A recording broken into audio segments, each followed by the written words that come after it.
Penyaluran kredit usaha rakyat di Sulawesi Selatan dari tahun ke tahun terus mengalami peningkatan. Hal ini menjadi salah satu indikator ekonomi Sulawesi Selatan terus bertumbuh. Kredit usaha rakyat atau KUR di Sulsel yang disalurkan oleh Bank Rakyat Indonesia dari tahun ke tahun mengalami peningkatan dan hingga saat ini sudah terserap sekitar 9,6 triliun rupiah. Kepala Kantor Wilayah Kakanwil BRI Makassar Supari saat melakukan pertemuan dengan Gubernur Sulsel Syahrul Yassin Limpo di ruang kerjanya mengatakan penyerapan KUR di Sulsel dominan bergerak di bidang pertanian dan perdagangan. Jumlah debitur yang saat ini 5.600 orang di Sulsel diperkirakan akan terus bertambah dan khusus pada tahun ini ditargetkan naik sekitar 17% dengan nilai dana 2,5 triliun rupiah.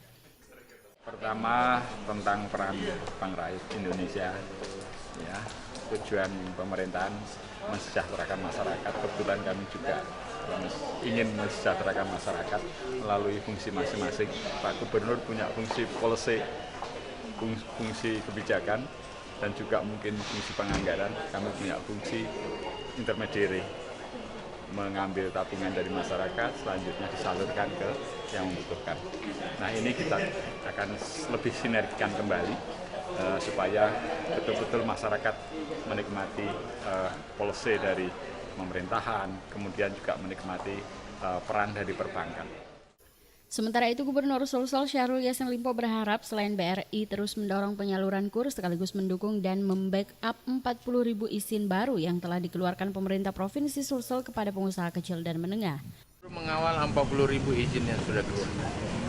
Ya, saya meminta BRI betul-betul mengeluarkan uangnya dan tidak ragu-ragu mengeluarkan uang di saat-saat pelemahan yang ada. Ya, termasuk program KUR. Bahkan saya berharap tidak ragu-ragu mengeluarkan 7 triliun dalam 1-2 bulan.